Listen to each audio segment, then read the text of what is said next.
चलो, तो अब हम स्टार्ट कर रहे हैं चैप्टर 6। इस चैप्टर का अपना अलग रिकॉर्डिंग होना चाहिए ना, इसलिए भाई उसमें कैसे कंटिन्यू कर देते। Chapter 6 molecular basis of inheritance. इस चैप्टर में हम पढ़ने क्या वाले हैं? इस चैप्टर में हम पढ़ेंगे कि जो डीएनए हम पिछले साल से पढ़ते आ रहे हैं, तो एक्चुअली ये डीएनए है क्या, ये पढ़ेंगे। थोड़ा सा हम क्लास 11th को रिवाइज करेंगे, डीएनए पढ़ेंगे। तो अगर आपने क्लास 11th में डीएनए अच्छे से नहीं पढ़ा था तो इसमें पढ़ेंगे आप डिटेल में। उसके बाद हम पढ़ेंगे कि हमारा जेनेटिक मटेरियल है क्या, ये हमको कैसे पता चला था, कौन कौन से एक्सपेरिमेंट थे, क्या क्या हुआ कि हमको पता चला कि DNA is the genetic material. ठीक है। उसके बाद पढ़ेंगे कि डीएनए से हमारा कैसे प्रोटीन बनता है, किस तरह से कोडिंग होती है, कैसे बॉडी में एक एक प्रोटीन बनता है, ट्रांसक्रिप्शन, ट्रांसलेशन, ये सारी चीजें हम पढ़ने वाले हैं। ओके, तो क्या मैं शुभारंभ कर दूं? Yes ma'am. ओके, लेकिन शुभारंभ करने से पहले भाई हमेशा की तरह ये तो पता होना चाहिए ना इस चैप्टर का इम्पोर्टेंस क्या है। यस लाइफ में तो बहुत इम्पोर्टेंस है भाई, आपको पता चलेगा कि डीएनए की खोज कैसे हुई, डीएनए का स्ट्रक्चर क्या है, और पैकेजिंग वगैरह कैसे होती है, कैसे प्रोटीन बनता है, और प्रोटीन से आपके कैरेक्टर कैसे बनते हैं, एक एक कैरेक्टर कैसे बनते हैं, ये हम समझेंगे। उसके बाद इसका नीट में इम्पोर्टेंस क्या है, 2 से 3 क्वेश्चन। ठीक है, 2 से 3 क्वेश्चन आ सकते हैं इससे। तो आपका हो गया कितना, 8 से 12 मार्क्स। 8 से 12 मार्क्स। तो पिछला जो चैप्टर था उसमें हम ये समझ रहे थे कि इनहेरिटेंस हो रही है, इनहेरिटेंस हो रही है, चीजें जा रही हैं, चीजें क्रोमोसोम से जा रही हैं, क्रोमोसोम में बैठ करके कैरेक्टर जा रहे हैं, अलील जा रहे हैं। ठीक है, क्रोमोसोम, हमको लास्ट में क्या प्रूफ हुआ था कि क्रोमोसोम में ही जीन बैठे होते हैं और जीन में अलील होते हैं और वही कैरेक्टर को, ट्रेट्स को आगे लेकर के जाते हैं। लेकिन ऐसा क्या है अंदर, ऐसा क्या है जिसकी वजह से जो ये सारी चीजें इनहेरिटेड हो रही हैं, मॉलिक्यूलर। अब हम ये जो इनहेरिटेंस हो रही है इसका मॉलिक्यूलर बेसिस देखेंगे कि क्या केमिस्ट्री है उसके अंदर। ठीक है, ऊपर ऊपर तो हम बायोलॉजी समझ गए, अब हम इसकी केमिस्ट्री समझ रहे हैं। चलो, तो इसकी केमिस्ट्री में बच्चे है क्या, इसकी केमिस्ट्री में है क्या आपका, इसमें है DNA, the DNA deoxyribonucleic acid. सबसे पहले हम पढ़ेंगे डीऑक्सीराइबोन्यूक्लिक एसिड। देखो मतलब ना एनसीईआरटी का मुझे ये चीज समझ में नहीं आया, इस चैप्टर को स्टार्ट करना चाहिए था कैसे कि what is the genetic material, क्या चीज है जो जा रही है, उस एक्सपेरिमेंट से होना चाहिए था। उसके बाद हमको पता लगता है कि DNA is the genetic material, उसके बाद हमको डीएनए पढ़ाना चाहिए, है कि नहीं? यस है मैम। ना? लेकिन पहले ही हमको डीएनए पढ़ा दिया जा रहा है, पहले ही डीएनए पढ़ा दिया जा रहा है। सो हम पढ़ रहे हैं डीएनए डीऑक्सीराइबोन्यूक्लिक एसिड। मुझे ये बताइए कि डीएनए और आरएनए में क्या अंतर है?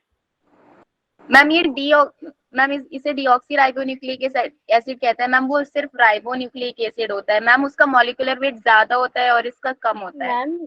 इसमें और से एक और निकल जाता है, एक और यस, निकल जाता एक है। ऑक्सीजन कम होता है, एक ऑक्सीजन कम होता है। कहाँ पे, किस नंबर कार्बन पे?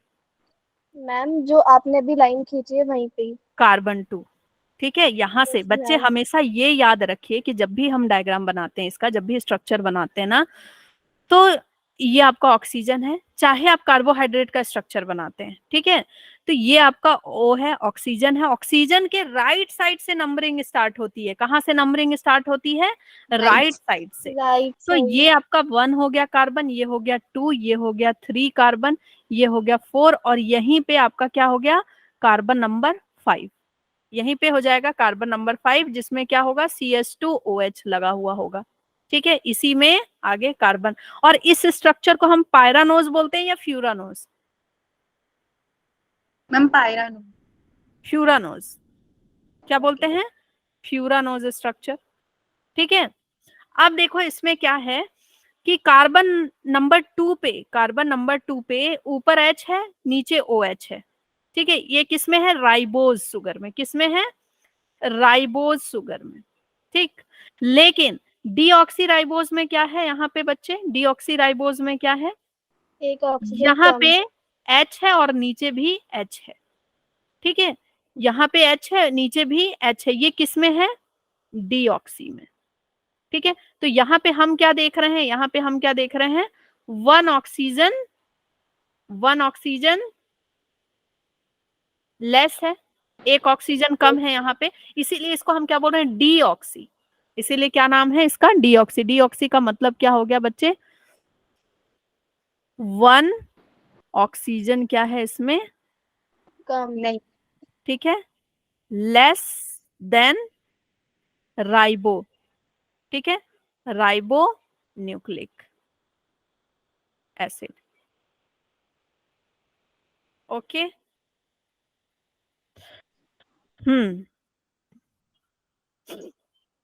अच्छा मुझे ये बताइए कि जो कार्बोहाइड्रेट होते हैं ना, उनका फॉर्मूला क्या होता है, बताओ। कार्बोहाइड्रेट मतलब हाइड्रेट ऑफ कार्बन, कार्बन। ठीक है, हाइड्रेट ऑफ कार्बन। तो ये जो राइबोज शुगर है, डीऑक्सी राइबोज शुगर है, वो क्या है, कार्बोहाइड्रेट ही है ना। ये कार्बोहाइड्रेट के अंदर ही आप पढ़ते हो ना, राइबोज शुगर। शुगर किसके अंदर पढ़ते हो, कार्बोहाइड्रेट के अंदर पढ़ते हो, कार्ब्स के अंदर। ठीक है। इसका फॉर्मूला क्या होता है, CnH2ON, ठीक है, CnH2ON। क्यों है इसका फॉर्मूला CnH2ON, क्योंकि ये कार्बन हो गया, ये H2O वाटर नहीं हो गया, यस मैम। तो ये हाइड्रेट ऑफ कार्बन नहीं हो गया, hydrate yes of ma'am. Carbon हुआ ना। आपने ऐसे नहीं पढ़ा था, ये ऐसे नहीं पढ़ा था कार्बोहाइड्रेट को, कार्बोहाइड्रेट को ऐसे ही पढ़ा जाता है, ठीक है। Why it is name so, carbohydrate क्यों बोलते हैं, because it is hydrate of carbon. बच्चे मेरा बायोमोलिक्यूल का लेक्चर जरूर देख लेना, मैं बार बार आपको बोलती हूँ कि बायोमोलिक्यूल का एक एक लेक्चर इंपॉर्टेंट है, ठीक है, बहुत डिटेल में पढ़ा है मैंने। H2ON, तो इसका फॉर्मूला क्या हो गया, CnH2ON। तो अगर यहाँ पे 5 कार्बन हैं, ठीक है, तो H कितने होंगे, 10, O कितने होंगे, मैम अगेन 5, मैम ठीक है। अपने फॉर्मूले में मैम H2N होना चाहिए था ना। यस मैम, आपने सिर्फ H2 लिखा वहाँ मैम पे। H2ON लिख रखा हाँ है। यहाँ पे, हाँ 2NON, ठीक है। तो यहाँ पे ये क्या हो जाएगा, ओके, तो ये किसका फॉर्मूला हो गया, राइबोस का। राइबोस। तो डीऑक्सी राइबोस का क्या फॉर्मूला होगा, एक ऑक्सीजन कम है तो, C5H10O। Ma'am CO4। ठीक है, समझ गए, clear. Yes ma'am. Yes ma'am. Okay. So DNA is the genetic material in most of the organism, most of the living organism, and actually DNA is the genetic material of living organism. ये question आता है, बहुत simple सा sentence है बच्चे, DNA is the genetic material of all living organism, ठीक है, ये है लिखा हुआ। और DNA is the genetic material of all, कुछ और स्टेटमेंट दे देगा, उसमें बोलेगा कि ट्रू है, हाँ, या मतलब फॉल्स है, ठीक है। तो आपको एक स्टेटमेंट याद रखना है कि DNA is the genetic material of all living organism, ठीक है, ऑल लिविंग ऑर्गेनिज्म। अब आप बोलोगे कि मैम वायरस में तो RNA है, वायरस में हमने पढ़ा है RNA है, virus is not living, virus is not living, we don't consider virus as a living. तो आपको अगर ये स्टेटमेंट आता है DNA is the genetic material of all living organism, तो आपको ट्रू करना है उसको, ठीक है। ये क्वेश्चन आया हुआ है इसलिए बता रही हूँ, DNA is genetic material of all living organism, ठीक है, except some virus which have RNA genome. और ऐसे भी हम RNA को क्या नहीं लेते हैं, लिविंग नहीं लेते, RNA sorry, virus is not the, virus is not consider as living, consider as living, ठीक है।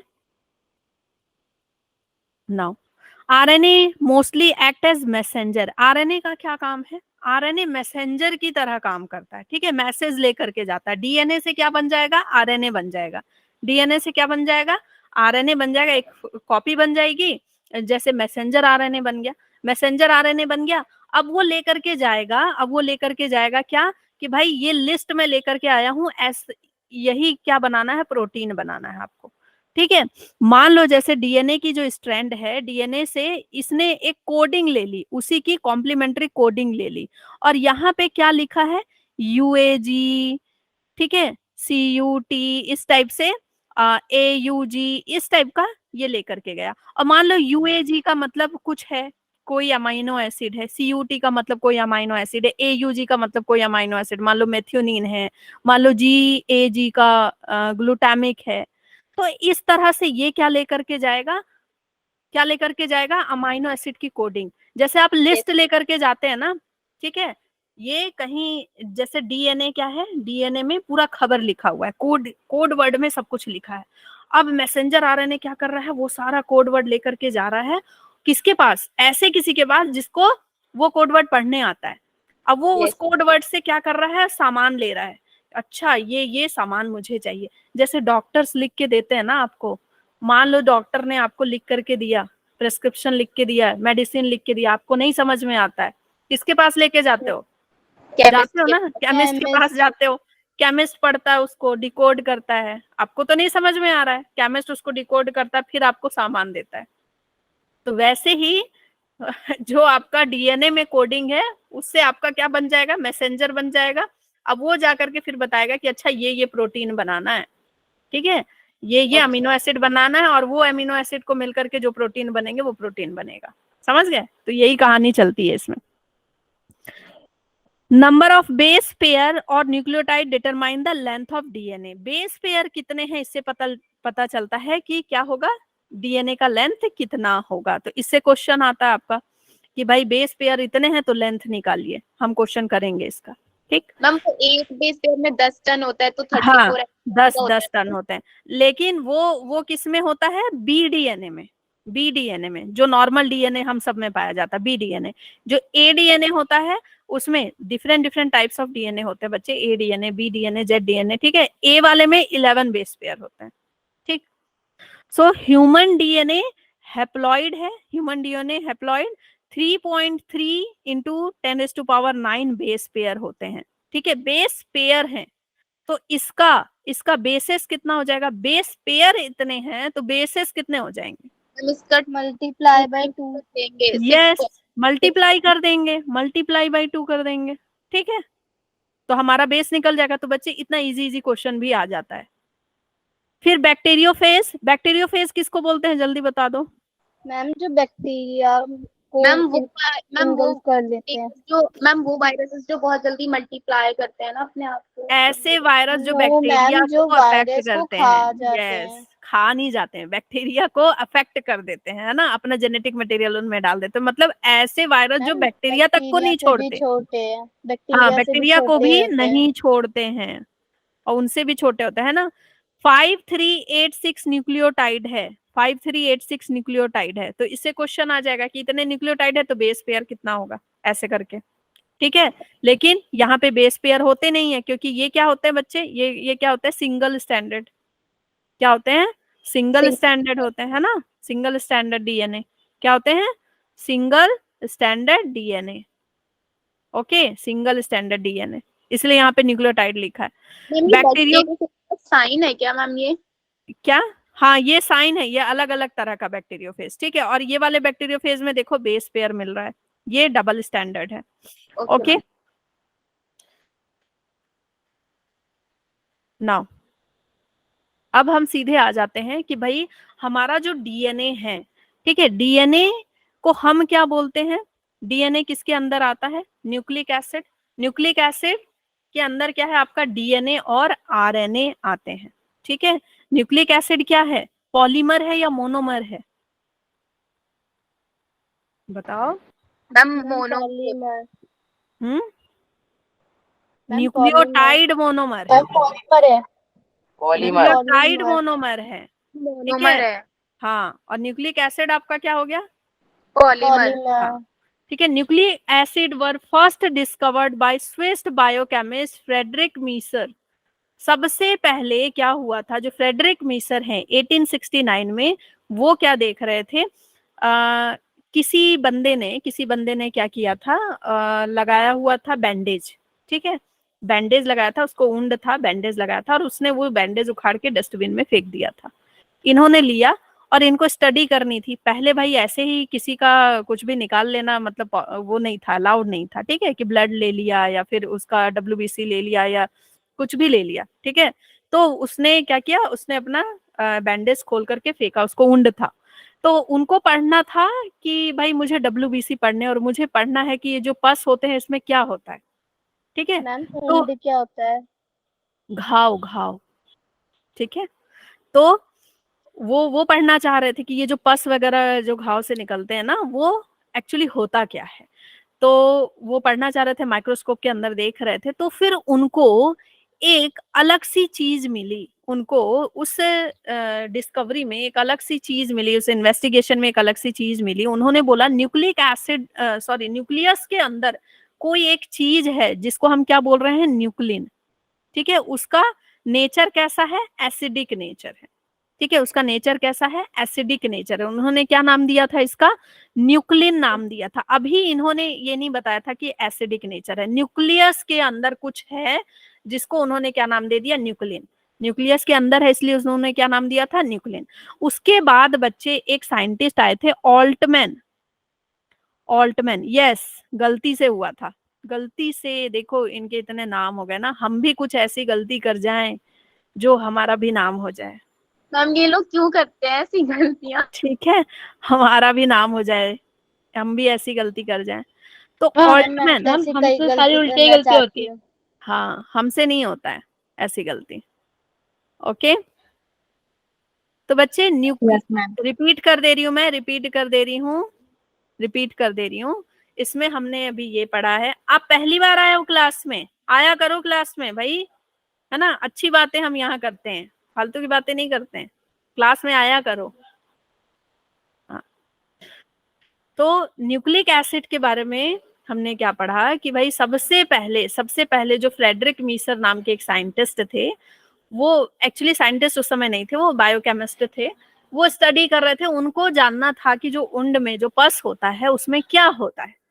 तो पहले के जमाने में ऐसे ही किसी का ब्लड निकाल लेना पॉसिबल नहीं था। तो उन्होंने क्या देखा कि किसी को घाव था, उसने बैंडेज लगा रखा था, उसने अपना बैंडेज निकाल के डस्टबिन में डाला। उन्होंने डस्टबिन से निकाला उसको, वो पढ़ने लगे। उसको जब उन्होंने पढ़ा तो उनको क्या पता चला, जब उन्होंने माइक्रोस्कोप के अंदर स्टडी वगैरह की तो पता चला कि न्यूक्लियस के अंदर, भाई पूरा सेल दिख रहा है ना उसमें पूरा सेल दिख रहा है, तो सेल के अंदर न्यूक्लियस है, न्यूक्लियस के अंदर कुछ एक मटेरियल है जिसको उन्होंने क्या नाम दिया, न्यूक्लिन। अभी उनको नहीं पता कि उसका नेचर कैसा है। फिर ऑल्टमैन नाम के साइंटिस्ट आए, इन्होंने बोला कि भाई ये जो न्यूक्लिन है ना, ये एसिडिक नेचर का है। कैसा नेचर है, एसिडिक नेचर है, क्योंकि इसमें क्या प्रेजेंट है, फॉस्फोरिक एसिड है। क्या प्रेजेंट है बच्चे, फॉस्फोरिक एसिड। Phosphoric acid. ठीक है, फॉस्फोरिक एसिड है और ये एसिडिक नेचर का है। तो इन्होंने फिर इसका नाम क्या दिया, न्यूक्लिन नहीं हटके उन्होंने बोला इसको न्यूक्लिन नहीं बोलेंगे, इसको क्या बोलेंगे, न्यूक्लिक एसिड बोलेंगे। क्या बोलेंगे, nucleic acid. So chemical analysis of chromosome shows the presence of nucleic acid. दो तरह के न्यूक्लिक एसिड हमको मिलते हैं, डीएनए और आरएनए। डीएनए और आरएनए। तो डीएनए के अंदर हम क्या न्यूक्लिक एसिड के अंदर हम क्या पढ़ते हैं, डीएनए और RNA. DNA is double standard, मोटा भाई। आरएनए इज सिंगल स्टैंडर्ड, पतला भाई। Single standard. ठीक है, पतलू है और ये क्या है, मोटू है, डबल स्टैंडर्ड है। ओके, सो कॉम्पोजिशन क्या है कि nucleic acid is a macromolecule. Nucleic acid क्या है, एक मैक्रोमोलिक्यूल। एसिड सॉल्युबल पूल याद है, एसिड इनसॉल्युबल पूल याद है, सबको याद है। तो भाई एसिड इनसॉल्युबल पूल में हमको क्या मिला था, मैक्रोमोलिक्यूल मिला था। Consist of many polymer, many monomeric unit known as nucleotide, तो न्यूक्लिक एसिड किसका मिलकर बना है, made of nucleotides. Many nucleotides, बहुत सारे न्यूक्लियोटाइड्स का मिलकर के बना है। Each nucleotide is composed of nucleoside and phosphate group. तो Yes, ma'am. भाई पूरा जो न्यूक्लियोटाइड है, अगर डीएनए आपका किससे मिलकर बना है, बहुत सारे न्यूक्लियोटाइड से मिलकर बना है। ठीक है, डीएनए किससे मिलकर बना है, बहुत सारे न्यूक्लियोटाइड से मिलकर बना है। ये क्या है, न्यूक्लियोटाइड है। ओके, ये सारे न्यूक्लियोटाइड मिलकर के क्या बना रहे हैं बच्चे, ये सारे न्यूक्लियोटाइड मिलकर के एक नया कुछ बना रहे हैं, that is known as DNA, that is known as DNA. ठीक है, तो हम देख रहे हैं कि ये जो न्यूक्लियोटाइड है ये किससे मिलकर बने हैं। ठीक है, हम इससे पूछ रहे हैं कि तुम्हारा प्रोडक्शन कैसे हुआ। ठीक है, तुम किससे मिलकर बने हो। तो ये न्यूक्लियोटाइड हमें बता रहा है, ये जो न्यूक्लियोटाइड है, न्यूक्लियोटाइड बता रहा है कि मैं किन चीजों से मिलकर बना हूं। बताते जाओ, पढ़ा रखा है ना, पढ़ा रखा है, बताओ और न्यूक्लियोसाइड और फॉस्फेट। किस किस चीज से मिलकर बना है। Nucleoside and phosphate group. सबसे पहले नहीं, सबसे पहले मैम, न्यूक्लियोसाइड किस किस चीज का मिलकर बना है। शुगर, शुगर, शुगर में भी कौन सा sugar, ribose sugar, ribose sugar. ठीक है, उसके बाद नाइट्रोजनस बेस एंड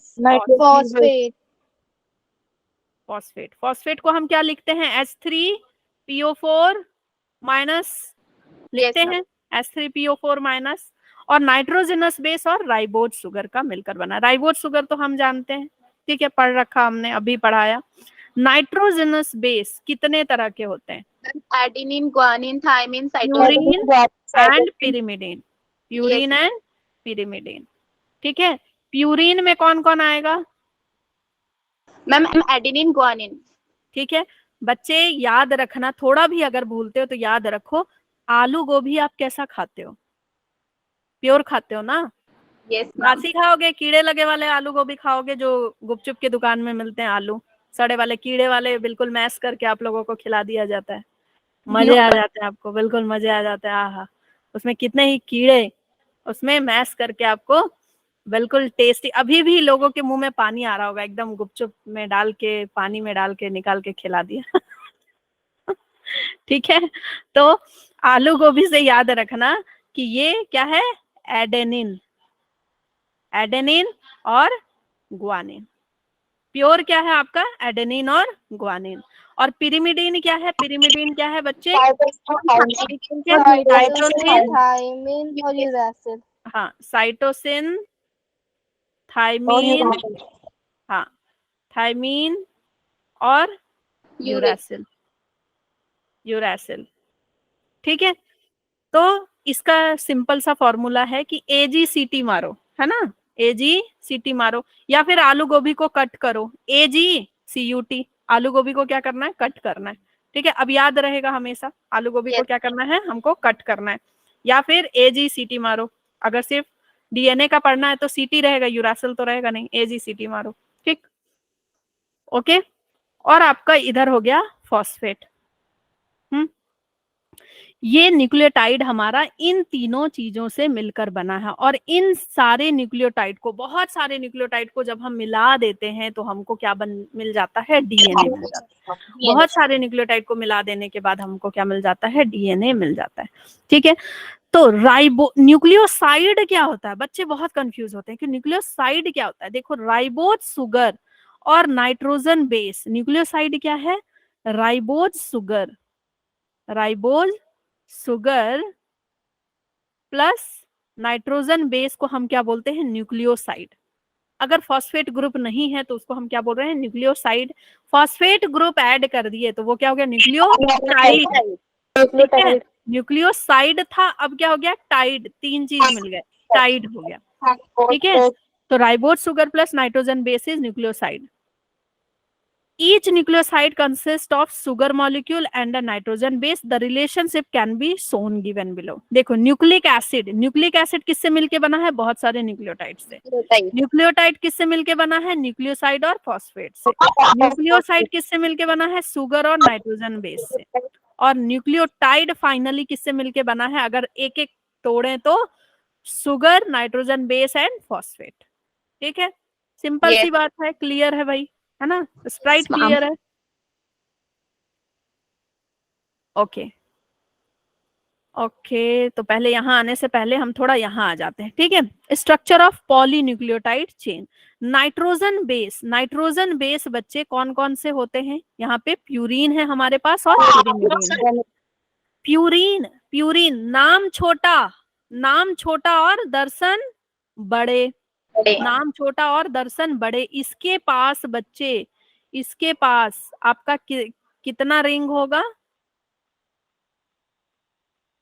इसके पास डबल रिंग होगा।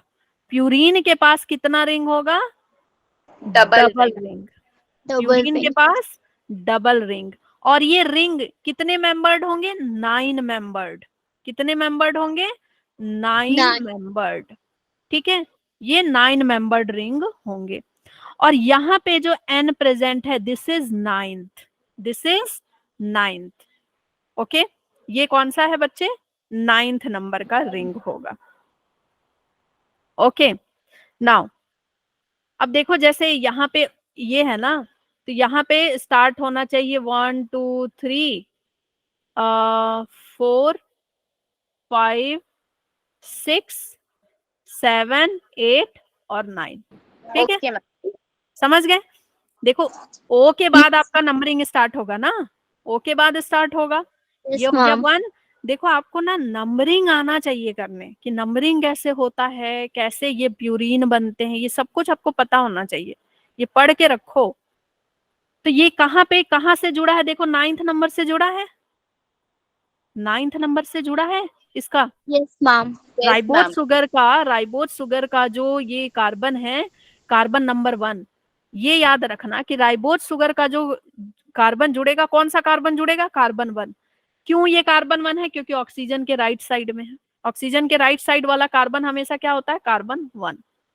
ठीक है, तो ये कार्बन 1 किससे जुड़ा है? कार्बन 1, यहां लिख लो, carbon 1 is attach to 9th कार nitrogen. Attach to 9th। Nitrogen. ठीक है, 9th nitrogen of purine. Nitrogenous base. ठीक है, यस मैम। ओके। और ये कार्बन 1 किसका है? राइबोज। राइबोज का कार्बन 1 अटैच होगा। ये क्वेश्चन आता है कि प्यूरिन में अटैचमेंट कैसे होती है? प्यूरिन में अटैचमेंट कैसे होती है? Carbon 1 is attach to 9th carbon. Carbon 1 is attach to 9th carbon. ठीक है, क्या रिपीट करना है बच्चे? पहले मुझे ये बताइए कि आपका नाम क्या है। मैंने आपको अपनी क्लास में पहली बार देखा है, बताओ मुझे भाई। लिख के रखना होता है ना, मैं बच्चों के नाम लिख के रखती हूँ। बता दो। बताओ बताओ, कोई भी नया बच्चा आता है तो मैं नाम लिख के रखती हूँ भाई, मुझे जरूरी है ये जानना। और शंभू दयाल, आपका क्या नाम है इसमें? बस ये बता दो कि आपका नाम क्या है इसमें, मतलब शंभू दयाल नाम से ही है, क्योंकि ये नाम मुझे दिखा नहीं है आज तक। देखो, ये तो गलत बात है। फिर टीचर कैसे आपको रिस्पॉन्ड करेगा? आप रिस्पॉन्ड नहीं कर रहे हैं, टीचर कैसे रिस्पॉन्ड करेगा?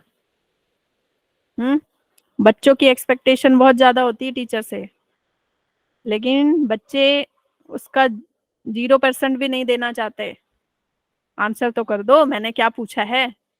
हाँ, मैंने फैमिली ट्री थोड़ी पूछी है आपसे।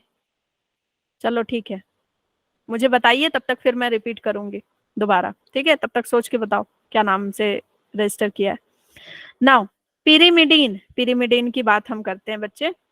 पिरिमिडीन में आपका आता है क्या? Cytosine and thymine, cytosine and thymine. अब पिरिमिडीन नाम बड़ा और दर्शन छोटे।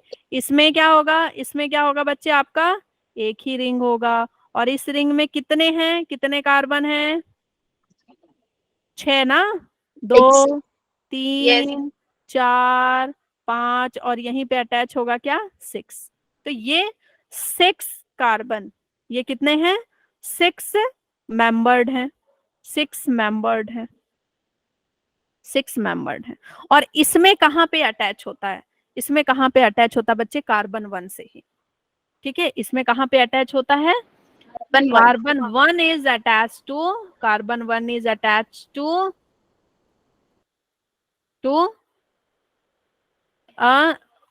First N of pyrimidine. Okay ma'am. ठीक है, पिरिमिडीन। आगे हम इसका स्ट्रक्चर देख लेते हैं, first N of pyrimidine. Now फिर है सुगर। सुगर की बात करें तो कौन सा हमारा? पेंटोज शुगर, जिसको हम राइबोज शुगर भी बोल रहे हैं, राइबोज इन आरएनए, ठीक है, ribonucleic acid. Phosphate group, phosphate group में क्या है बच्चे हमारे पास, H3PO4, H3PO4, ठीक है, अच्छा स्वाति नाम से, गुड, H3PO4। तो स्वाति, मैंने आपको क्या बताया कि नाइट्रोजन बेस दो तरह का होता है, नाइट्रोजन बेस दो तरह का होगा, एक होगा प्यूरिन एंड पिरिमिडिन, ठीक है। प्यूरिन में एडेनिन ग्वानिन आता है, आलू गोभी प्योर खाते हैं, एडेनिन ग्वानिन। पिरिमिडिन में आपका साइटोसिन थायमीन आता है, मतलब कट करो, है ना, सीटी कट करो। एडेनिन ग्वानिन, एडेनिन ग्वानिन नाम छोटा है, प्यूरिन का नाम छोटा, दर्शन बड़े, मतलब ये डबल रिंग का होगा। ये क्वेश्चन आता है, प्यूरिन इज डबल रिंग और single ring. Purine is double ring, कितने मेंबर, 9 मेंबर, कितने मेंबर, 9 मेंबर। 6 मेंबर यहाँ देखो दिख रहे हैं, 6 इधर हो गए और इधर क्या हो गए, 7, 8 और 9, 7, 8 और 9। एक तरफ आपका कैसा चल रहा है, एंटी क्लॉकवाइज, ठीक है, सॉरी, एक तरफ क्या चल रहा है आपका, एक तरफ क्या चल रहा है आपका, इधर से क्लॉकवाइज चल रहा है, और एक तरफ क्या चल रहा है आपका, एंटी एंटी क्लॉकवाइज, ठीक है, क्लॉकवाइज और एंटी क्लॉकवाइज चलेगा। और पिरिमिडिन में आपका क्या होगा बच्चे, पिरिमिडिन में नाम बड़े और दर्शन छोटे, इसमें आपका क्लॉकवाइज चलेगा। एंड आपका क्या होगा कि कार्बन 1 इज, ये जो राइबोज शुगर का जो कार्बन 1 है वो अटैच होगा फर्स्ट एन ऑफ पिरिमिडिन से, ठीक है। और यहाँ पे अटैच है आपका क्या, फॉस्फेट, ये फॉस्फेट का फॉर्मूला है, ठीक है, फॉस्फेट ग्रुप का ये फॉर्मूला है आपका। Okay, clear. अब देखो इसमें बॉन्ड कौन कौन से प्रेजेंट होते हैं, बॉन्ड प्रेजेंट मुझे बताइए, आप लोग पढ़ चुके हैं ना ये सब, बताइए कौन कौन से बॉन्ड प्रेजेंट होते हैं। सब पढ़ चुके हो बच्चे 11th में, बता बॉन्ड कौन कौन सा होता है फटाफट। सबसे पहले कौन सा बॉन्ड होगा, सबसे पहले बताओ। एडेनिन ग्वानिन के साथ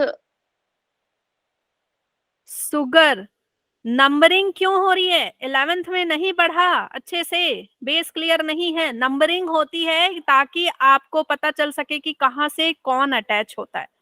अगर नंबरिंग नहीं पता होगा तो आप कहीं भी अटैच कर देंगे, कहीं भी अटैच कर देंगे, कहीं भी कुछ भी। बच्चे जो स्ट्रक्चर बनता है ना कार्बोहाइड्रेट का या शुगर का, ठीक है, ओके, तो वो हाँ ओ के बाद से ही हमेशा नंबरिंग होगी, ओ के बाद से ही नंबरिंग होती है, राइट साइड में ये रूल है, हमेशा नंबरिंग ओ के बाद से होती है, ठीक है। तो शुगर, शुगर हो गया बच्चे, ठीक है। बॉन्ड कौन कौन सा प्रेजेंट है, शुगर प्लस, अब रुक जाओ, अब मुझे आगे पढ़ाने दो, ठीक है, पूरा मैं बार बार बैक चली जा रही हूँ तो दिमाग एकदम बिल्कुल हट जा रहा है, ठीक है। पहले मैं इसको पढ़ाऊंगी, मैं फिर से रिवाइज कराऊंगी आपको। शुगर जो आपका है ये वाला शुगर और प्लस नाइट्रोजन बेस, इन दोनों के बीच में भाई यहाँ पे ये किसी चीज से तो जुड़े हैं, हवा में थोड़ी लटका है, हवा में थोड़ी लटका है। ये कौन सा बॉन्ड है भाई, कौन सा बॉन्ड है ma'am, glycosidic bond. Yes, this is glycosidic bond. Glycosidic bond. Glycosidic कैसे याद रखोगे, ग्लूकोज उसी के साइड में प्रेजेंट है, ये आपका क्या है, ग्लूकोज है ना, तो Yes, उसी ma'am. के साइड में जो बॉन्ड है दैट इज कौन सा बॉन्ड हो गया बच्चे, ग्लाइकोसिडिक, Glycosidic bond. ठीक है। अब यहाँ पे ये जो नाइट्रोजन बेस है, सॉरी शुगर है, शुगर फॉस्फेट से जुड़ा है, किससे जुड़ा है, किसी से तो जुड़ा होगा, Phosphoester bond. Yes that is phosphoester bond. कौन सा बॉन्ड, फॉस्फोईस्टर बॉन्ड, ठीक है। आपको पता है ना कि जब भी कोई बॉन्ड बनता है तो बीच से पानी निकल जाता है, वाटर रिलीज होता है। Yes, यहाँ पे एक एच होगा, ठीक है, यहाँ पे एक एच होगा, यहाँ पे क्या होता है, CH2OH होता है, यहाँ पे CH2OH लगा होता है, तो इसका एक H ले लेंगे और OH ले लेंगे, तो ये दोनों क्या निकल जाएंगे, ये रिलीज हो जाएगा, और यहाँ पे आपका क्या बन जाएगा, ये बॉन्ड बन जाएगा।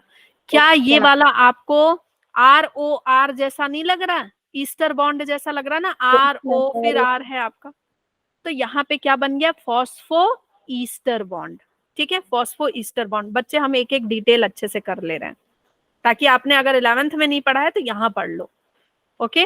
तो फॉस्फो ईस्टर बॉन्ड हो गया ये हमारा। ठीक, ऐसे ही बच्चे यहाँ पे एक इसके नीचे फिर से सुगर आएगा, फिर से यहाँ पे सुगर आएगा, आएगा कि नहीं? यहाँ पे फिर से एक, यहाँ पे फिर से एक आपका क्या आएगा, फॉस्फेट ग्रुप आएगा, यहाँ पे ये फिर से अटैच होगा। तो जब ये ऊपर अटैच हो रहा है ईस्टर बॉन्ड से, यहाँ भी ईस्टर बॉन्ड से अटैच है, ठीक है। Ma'am phosphodiester bond. हाँ, तो वो कौन सा बॉन्ड हो जाएगा बच्चे, फॉस्फोडाइस्टर। दोनों बॉन्ड को हम क्या बोल देंगे, फॉस्फोडाइस्टर, 2 बार ईस्टर से जुड़ा है, ठीक है। मैम उसके अलावा बच्चे कौन सा बॉन्ड होता है between nitrogen bases, 2 nitrogen base के बीच में। मान लो एडेनिन है और इधर पे क्या है, thymine. Adenine always pair with thymine, तो कौन सा बॉन्ड होता है इनके बीच में, double hydrogen bond, hydrogen bond, ठीक है। नाइट्रोजन बेस के बीच में हाइड्रोजन बॉन्ड होते हैं। तो आपको क्वेश्चन आएगा कि एडेनिन और थाइमिन के बीच में कितने बॉन्ड होंगे, डबल। साइटोसिन और ग्वानिन के बीच में कितने बॉन्ड होंगे, ट्रिपल, ठीक है। Double hydrogen bond and triple hydrogen bond, clear. तो बॉन्ड कौन कौन से प्रेजेंट है, glycosidic, phosphoester and hydrogen. Glycosidic, phosphoester and hydrogen. बच्चे ये सब आपको याद रखना है, इसके बारे में बहुत क्वेश्चन बनते हैं यहाँ से, ओके। और जब भी कोई बॉन्ड बनता है तो वाटर रिलीज होता है। देखो मैं इसके लिए एक प्यारी सी स्टोरी आपको बता देती हूँ, देखो, ठीक है, ओके। पानी जो है बीच से हट जाता है। ये एक लड़का है, इधर रहता है, ठीक है। ये एक लड़की है, ये इधर रहती है, ओके। इसके बाल लहरा रहे हैं, लड़की है ये, ओके। लड़का है इधर रहता है, लड़की है इधर रहती है। अब इन दोनों के बीच में क्या थी, जो बाधा थी, इन दोनों के मिलने के बीच में जो बाधा थी वो क्या थी, पानी, वाटर। इन दोनों के बीच में पहले वाटर था, तो ये बॉन्ड नहीं बना पा रहे थे। लेकिन एक दिन क्या हुआ, एक दिन बड़ी अच्छी बात हो गई, सूखा पड़ गया और ये पानी हट गया। तो पानी हटा तो क्या बना, बॉन्ड बना, ठीक है। जो नदी थी, वो नदी की वजह से नहीं मिल पा रहे थे, अब वो मिल गए, ठीक है, क्योंकि पानी हट गया, सूखा पड़ गया, अब मिल गए, समझ गए। तो देखो कभी भी बॉन्ड बनता है तो यहाँ मैंने वाटर रिलीज किया, -H2O किया, ठीक है। तो बच्चे, हाँ बच्चे, आप, इसीलिए मैं बार बार बोलती हूँ कि मेरा बायोमोलिक्यूल वाला लेक्चर जरूर देखो, ठीक है। बायोमोलिक्यूल वाला लेक्चर जरूर देखो, क्योंकि उसमें मैंने बॉन्ड वगैरह जो भी बताया है आपको बिल्कुल याद हो जाएगा, दिमाग में घुस जाएगा, ठीक। खाली जब बैठोगे, अभी नहीं, बाद में जब रिवीजन करोगे तब जरूर देखना, ओके। ये सारी बात क्लियर हो गई कि कौन कौन सा बॉन्ड प्रेजेंट होता है, ये हमने पढ़ लिया। नाउ आगे बढ़ते हैं।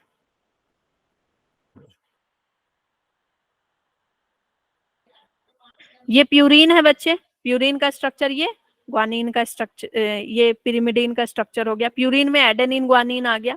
तो इसका आपको स्ट्रक्चर पूरा बनाने नहीं आता, लेकिन आपको पहचानने आएगा। स्ट्रक्चर दे दिया जाएगा, आपको बोला जाएगा कि कौन सा एडेनिन है, ग्वानिन है, तो आपको ये आना चाहिए। स्ट्रक्चर 10 बार स्लेट पे बना के देखो कि कौन सा एडेनिन है, कौन सा ग्वानिन है, बिल्कुल समझ गए। बार बार इसको बना के देखना। फिर पिरिमिडीन में आपका ये साइटोसिन हो गया, ये यूरासिल हो गया, ये थाइमिन हो गया। इस चैप्टर में मुझे ये नहीं पढ़ाना है, इसलिए मैं नहीं पढ़ा रही हूँ। आप लोग बोलोगे तो नेक्स्ट लेक्चर में मैं इसका पूरा स्ट्रक्चर डिटेल में करा दूंगी, ठीक है। क्योंकि यहाँ मैंने पेज ऐड नहीं किया है तो मैं नहीं बता पाऊंगी। पेज ऐड नहीं किया, मैं पीपीटी में आज पढ़ा रही हूँ ना, तो मैं नेक्स्ट, पढ़ाना है क्या, करवाना है, मैम नेक्स्ट में करा दीजिएगा। हाँ ठीक है। एक्चुअली मैं पीपीटी में पढ़ा रही हूँ, मैंने ब्लैंक पेज ऐड ही नहीं किया, भूल गई मैं कराना, और इसके लिए मुझे पूरा ब्लैंक पेज चाहिए अच्छे से, ठीक है, मैं करा दूंगी। अब देखो एडेनिन है, ठीक है, एडेनिन है। एडेनिन में अगर इसका हमको न्यूक्लियोसाइड लिखने बोलेगा, what is the nucleoside of adenine, ठीक है। तो एडेनिन प्लस सुगर, तो क्या होगा बच्चे, एडिनोसाइन। या क्वेश्चन क्या आएगा, एडिनोसाइन इज न्यूक्लियोसाइड या न्यूक्लियोटाइड? ठीक है, तो न्यूक्लियो न्यूक्लियोटाइड तो भाई क्या है बच्चे? एडेनिन है। मैम एडिनोसाइन, ठीक है, साइन क्या है आपका? ये क्या है बच्चे? न्यूक्लियोसाइड साइड है। ये क्या है? ये न्यूक्लियोसाइड है। ग्वानीन का न्यूक्लियोसाइड क्या होगा? ग्वानियोसाइन, ठीक है, साइन। ओके, देखो ऐसे याद रखो कि प्यूरिन में क्या लग रहा है? साइन साइन लग रहा है। प्यूरिन में क्या लग मैम रहा आप है? लिख दो। प्यूरिन में क्या लग रहा है बच्चे? साइन लग रहा है। प्यूरिन में क्या ऐड हो रहा है? साइन साइन ऐड हो रहा है, ठीक। और साइटोसाइन, इनमें ये पहले से साइन है, तो इनमें क्या ऐड हो रहा है? डाइन। इनमें क्या ऐड हो रहा है? ऐड क्या हो रहा है? डाइन, ठीक है। इसमें क्या ऐड हो रहा है? डाइन। ओके, तो आपका पिरिमिडीन में क्या ऐड हो रहा है बच्चे? पिरिमिडीन में क्या ऐड हो रहा है? डाइन। ओके मैम ये क्वेश्चन आता है बच्चे कि ये आपका सिटीडिन, ठीक है, साइटिडिन क्या है? ओके, या फिर साइटोसिन का न्यूक्लियोसाइड क्या होगा? साइटोसिन का न्यूक्लियोसाइड क्या होगा? साइटिडाइन होगा। यूरासिल का यूरेडाइन होगा, ठीक है। थाइमीन का थाइमिडाइन होगा, ठीक है। ओके मैम अच्छा, एक चीज मुझे बताइए, एक ये थाइमीन होता है, अगर मान लो थाइमीन दे दिया, ये बच्चे गलती करते हैं कि आपको लिया रहेगा कि adenine is paired with, adenine is always pair with thymine, आप जानते हो, लेकिन यस वहां ये वाली आपको दे दी जाएगी, मैम ये ये तो दे दिया जाएगा। थायामीन तो आपको ये पता होना चाहिए कि वो थाइमीन है, ये थायामीन है, ठीक यस है। और ये जो थायामीन है, this is vitamin B complex. ये क्या है? विटामिन बी कॉम्प्लेक्स है। और ये आपका थाइमीन क्या है बच्चे? आपका पिरिमिडीन है, ठीक पिरिमिडीन है है। तो आपको जब भी आएगा कि एडेनिन इज पेयर्ड विथ, तो आपको ये वाला स्पेलिंग दे दिया जाएगा। तो बच्चे गलत करके आ जाते हैं, बच्चों को लगता है कि हाँ थाइमीन है, तो कुछ भी, या फिर कंफ्यूज हो जाते हैं कि कौन सा थाइमीन होगा। ऐसा बहुत बार बताया मैम, एक रेनिन वाला था ना मैम, रेनिन और हाँ, रेनिन ये मैंने आपको एक बार और बताया था कि थाइमीन थाइमिडीन में कंफ्यूजन होता है और रेनिन रेनिन में कंफ्यूजन ये होता है। क्वेश्चन आया भी था मेरे एग्जाम में। हाँ, ठीक है, रेनिन और रेनिन में कंफ्यूजन होता है। अब देखो कि जब हम इसका राइबो न्यूक्लियोटाइड बनाते हैं तो ये क्या बनता है? राइबो न्यूक्लियोटाइड बनाते हैं मिला करके, तो क्या बनता है बच्चे? एडिनोसाइन मोनोफॉस्फेट, ठीक है। फॉस्फेट के साथ जब हमने इसको मिलाया, बेस को, हम तो ये बेस पढ़ रहे हैं ना, सिंपल सा ये बेस है। जब हम बेस को ऐड कर देते हैं शुगर के साथ, तो क्या बना? एडिनोसाइन। जब हम इसमें फॉस्फेट भी मिला दिए, तो हम इसको टोटल क्या बोलते हैं? Adenosine monophosphate.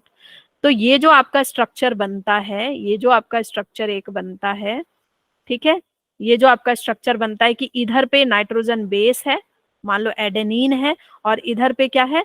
फॉस्फेट है, और ये शुगर है। तो ये क्या बन गया बच्चे? Adenosine monophosphate. ये पूरा कंप्लीट न्यूक्लियोटाइड क्या कहलाएगा? एडिनोसाइन मोनोफॉस्फेट, ठीक है। ग्वानोसाइन मोनोफॉस्फेट, ठीक है।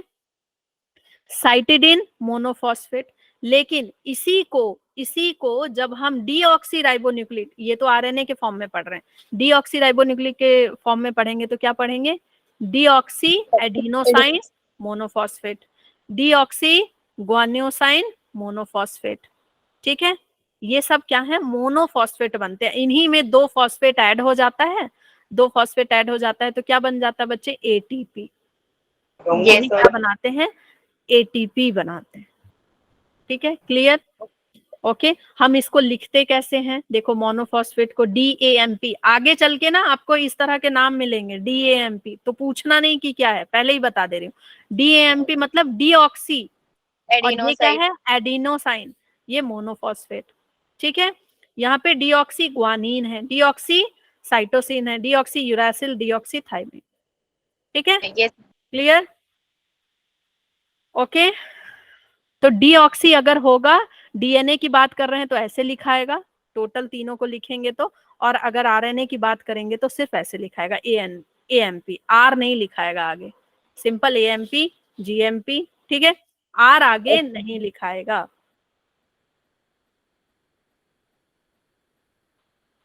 ओके, चलो अब हम सीधे आ जाते हैं यहाँ, double helix model for structure of DNA.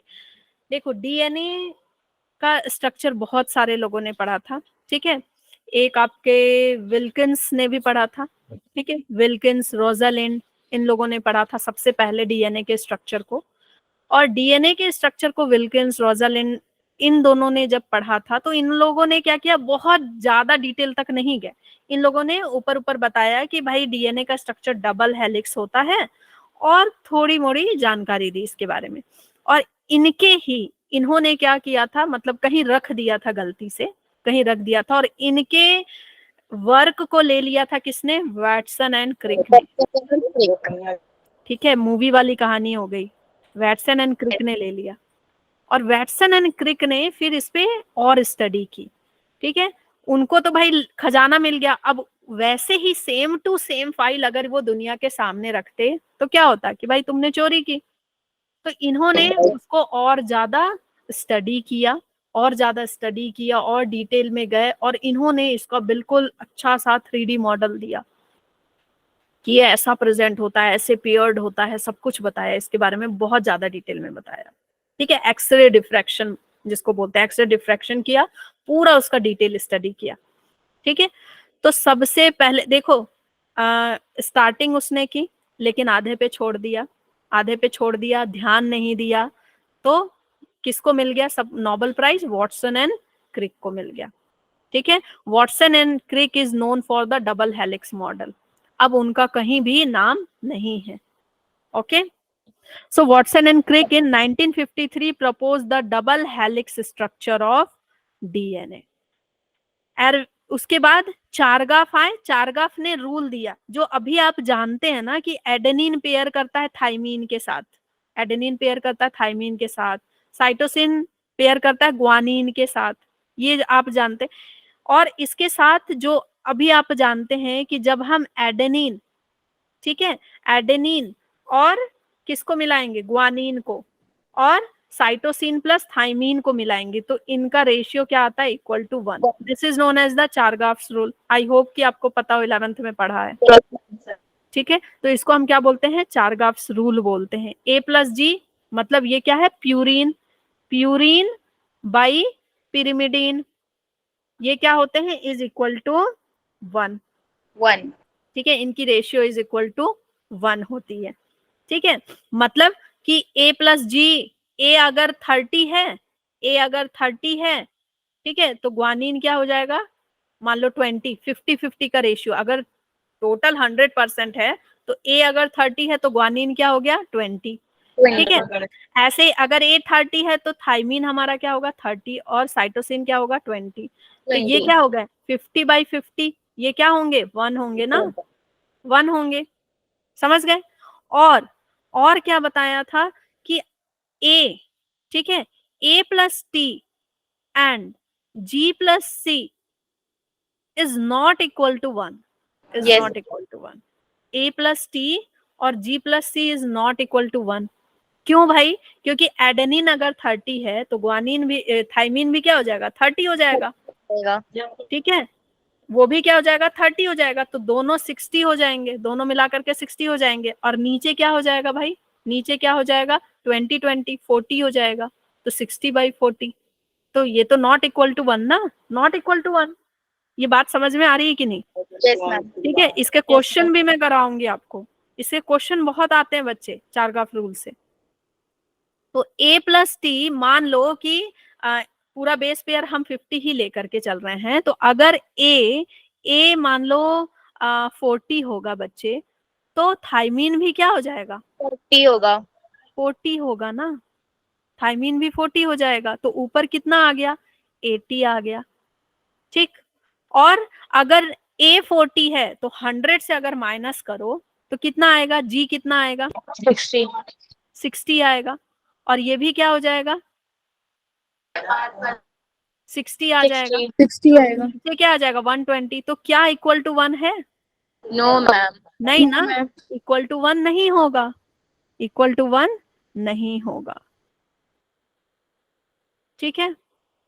तो इसमें और क्या बताया था चारगाफ ने कि नॉट इक्वल टू 1 प्रोकैरियोट के केस में, प्रोकैरियोट के केस में ये जो प्रोकैरियोट के केस में ये क्या होता है, लेस देन 1, ठीक है, 0 पॉइंट में आता है। और यूकैरियोट के केस में, यूकैरियोट के केस में ये क्या होता है, ग्रेटर देन 1। तो ये सारे पॉइंट बच्चे बहुत इंपॉर्टेंट हैं। आज मैंने बहुत बड़ी गलती की है कि मैंने ब्लैंक पेज नहीं लिया है, तो मैं इसी में कचड़े मचा रही हूँ बिल्कुल। चलो ठीक है। अब एरविन चारगाफ ने आपका क्या दिया था, चारगाफ रूल दिया। उन्होंने ही बताया कि भाई ये क्या होते हैं, इक्वल होते हैं और इनका रेशियो क्या होता है। 2 polynucleotide chain makes DNA, 2 polynucleotide chain मिलकर के क्या बनाती है बच्चे, डीएनए बनाती है। अगर हम एक टर्न की बात करें, एक टर्न की बात करें, तो एक टर्न का इसका पिच कितना होता है, कितना होता है बच्चे, 3.4 34 एंगस्ट्रॉम और 3.4 nm, सॉरी 3.4 एंगस्ट्रॉम का होता है। 3.4 nm और 34 एंगस्ट्रॉम, वेरी गुड। ठीक है, ये कितना होगा, 3.4 nm होगा, और एंगस्ट्रॉम में लिखेंगे तो कितना हो जाएगा, 34 एंगस्ट्रॉम। ठीक है, 3.4 nm होगा बच्चे। और Yes, इसमें एक टर्न में कितने बेस पेयर होते हैं, 10। मैम 10। कितने बेस पेयर होते हैं, 10 बेस पेयर। एक टर्न में, एक टर्न में कितने बेस पेयर आएंगे, 10 आएंगे। किस में, किस तरह के डीएनए में, बी डीएनए में, डी डीएनए। ठीक है। ए डीएनए की बात करेंगे तो 11 बेस पेयर आएंगे। आपके बुक में बी डीएनए दिया है तो आपको सिर्फ बी डीएनए पढ़ना है, मास्टरी नहीं करनी है डीएनए में कि आप ए जेड सब पढ़ रहे हैं। Okay, the polynucleotide chain makes DNA where the backbone is sugar phosphate. क्या बोल रहा है कि भाई अगर ये सीढ़ी है, अगर ये सीढ़ी है तो बैकबोन किसका बना हुआ है, बैकबोन ये जो है, ये लंबी वाली जो लाइन है ये किसकी बनी हुई है, देखो शुगर है और फॉस्फेट, शुगर और फॉस्फेट की बनी हुई है। और ये जो हॉरिजॉन्टल लाइन है ये किसकी बनी हुई है बच्चे, जिसपे आप चढ़ोगे, ये किसकी बनी हुई है, नाइट्रोजन बेस की। अमीनो एसिड कहाँ आया, नाइट्रोजन बेस है ना। हाँ देखो, साइटोसिन और ग्वानिन है, एडेनिन और थाइमीन है, एडेनिन और थाइमीन है। अब आप ना थोड़ा ध्यान से देखोगे तो यहाँ पे लिखा है एडेनिन ऐसे और थाइमीन ऐसे लिखा है, साइटोसिन ऐसे लिखा है, तो आपका ग्वानिन यूं लिखा है, ठीक है। क्यों लिखा है ऐसे, क्यों उल्टा लिखा है, कि भाई इधर आपका 5 डैश एंड है तो इधर क्या होगा, 3 डैश, जिसको आप डैश बोलते हो actually, this dash is not dash, this is prime. Dash का मतलब क्या पढ़ते हैं हम, प्राइम। 5 प्राइम एंड है तो 3 प्राइम एंड, और इधर 3 प्राइम एंड से 5 प्राइम एंड। क्या आपको पता है इस प्राइम का क्या मतलब है, इस प्राइम को क्यों हम 5 प्राइम एंड ऊपर बोल रहे हैं, क्यों हम इधर 3 प्राइम एंड बोल रहे हैं, क्यों 5 प्राइम इधर बोल रहे हैं, बताओ। क्या पढ़े हो भाई 11th में, हाँ क्या पढ़े हो 11th में, 5 प्राइम एंड।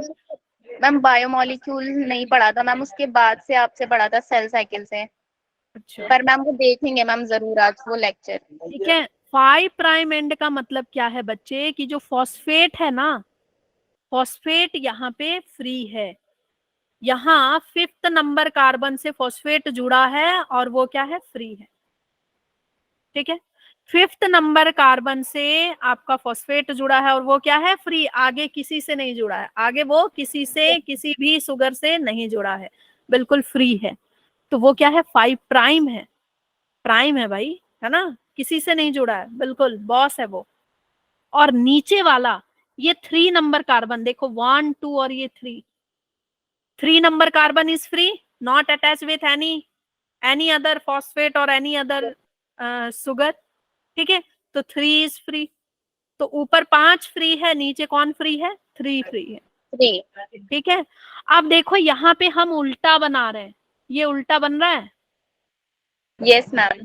तो ऑक्सीजन यहाँ है तो नंबर 1 किधर होगा, इधर होगा, 1 2 3, तो 3 प्राइम इज फ्री, ठीक है, 3 प्राइम इज फ्री। अब समझ में आ रहा है नंबरिंग क्यों इंपॉर्टेंट है। एक बच्चा पूछ रहा था ना नंबरिंग, क्या नाम है, श्रुति, नंबरिंग क्यों इंपॉर्टेंट है, समझ में आ रहा है? देखो नंबरिंग से आपको पता चल रहा है कौन सा एंड फ्री है। 5वां एंड फ्री है इधर, इधर 3 एंड फ्री है, इधर 3 एंड फ्री है ऊपर, और इधर 5वां एंड फ्री है। ठीक है कि नहीं? यहाँ O है तो यहाँ 1 हो गया, 2 हो Yes, गया, 3 हो गया, 4 हो गया, ये 5 हो गया। तो 5 प्राइम यहाँ पे फ्री है। तो जो प्राइम फ्री होता है, जो कार्बन फ्री होता है, ठीक है, जो कार्बन फ्री है उसको हम क्या बोल रहे हैं, वो वाला साइड को हम क्या बोल देते हैं, 3' और 5'। 5'। ठीक है, तो इसीलिए हम इनको क्या बोलते हैं बच्चे, एंटी पैरेलल। एंटी पैरेलल है ना, पैरेलल नहीं है, अपोजिट है। इधर से इधर सिर, इधर सांप का अगर सिर है तो इधर सांप का क्या होगा, पूंछ होगा ऊपर साइड, है ना, इस तरह से है। अगर इधर से सांप की फन है, हाँ, तो इधर सांप का, इस तरफ सांप का सिर होगा, है कि नहीं? Yes ma'am. ठीक है, ये 5', ये 3', ये 3', ये 5'। Is this clear? तो ये Yes, एंटी ma'am. पैरेलल है, यस मैम। है ना, एंटी पैरेलल। और ये जुड़े किससे हैं बच्चे, हाइड्रोजन बॉन्ड से, हाइड्रोजन बॉन्ड से जुड़े। ठीक ना, ये एकदम अच्छे से क्लियर हो गया, एकदम Yes, अच्छे से क्लियर हो गया बच्चे। 5', 3', क्योंकि मास्टरी कर लेते हैं लोग, लेकिन ये 5', 3' नहीं पता होता है, ये 5', 3' क्या है। ठीक, चलो ये बात क्लियर होनी चाहिए। बेस पेयर हमारे हाइड्रोजन बॉन्ड से अटैच है। प्यूरीन के बीच में, सॉरी एडेनिन थाइमीन के बीच में कितने बेस पेयर, 2। ठीक है, कितने कितने हाइड्रोजन बॉन्ड, 2, सॉरी कितने बेस पेयर नहीं, कितने हाइड्रोजन बॉन्ड, 2।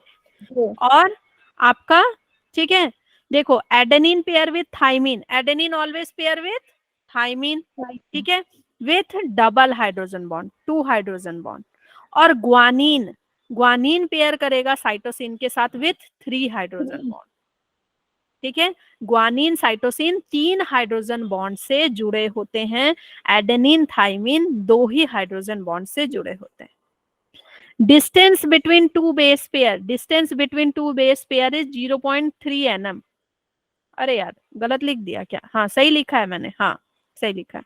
ठीक है, डिस्टेंस बिटवीन 2 बेस पेयर, 2 ही, सिर्फ 2 की अगर बात करें ऐसे, तो ये कितना है, 0.34 nm। ओके, और अगर 10 बेस पेयर की बात करेंगे तो कितना है, 3.4 nm। सिर्फ 2 बेस पेयर की बात करें तो कितना है, 0.34, और पूरे 10 की बात करें तो 3.4 nm। बच्चे इससे न्यूमेरिकल आता है आपका, मैं आगे कराऊंगी इससे क्या क्या न्यूमेरिकल आता है। ठीक है, इस पूरे स्ट्रक्चर से बहुत न्यूमेरिकल बनते हैं आपके। क्लियर, इतनी बातें क्लियर हो गई? ठीक है, yes, अभी बच्चे बहुत कुछ पढ़ना है इसमें, तो टाइम हो चुका है ना, ये मैं कल पढ़ाऊंगी आपको नेक्स्ट क्लास में, पैकेजिंग ऑफ डीएनए। मैम जब तक क्योंकि हम लोग आपकी बायोमोलिक्यूल्स के सारे लेक्चर्स देख लेंगे मैम, क्योंकि मैंने ना वही चैप्टर नहीं पढ़ा है आपसे मैम, उससे पहले का, उसके बाद से तो मैम आपने ही पढ़ाया था। अच्छा ठीक है, तो आप ये वाला कल पढ़ेंगे। अब नेक्स्ट जब भी है आपका, तो हम पैकेजिंग ऑफ डीएनए पढ़ेंगे, और थोड़ा सा बच्चे मैं स्लो चलूंगी ताकि आपको ये एक एक बेस क्लियर हो जाए। क्योंकि अगर आपको डीएनए, क्रोमैटिन, क्रोमोसोम यही नहीं पता होगा तो फिर आपको आगे बहुत दिक्कत होगी। आगे फिर मतलब जहां भी जाओगे पढ़ने, फिर आपसे लोग पूछेंगे किससे पढ़ के आए हो, है ना, फिर मेरा नाम खराब करोगे। तो आपको, आपका बेस बिल्कुल क्लियर होना चाहिए, अच्छे से पता होना चाहिए। थैंक यू बच्चे, thank you for the ATPs।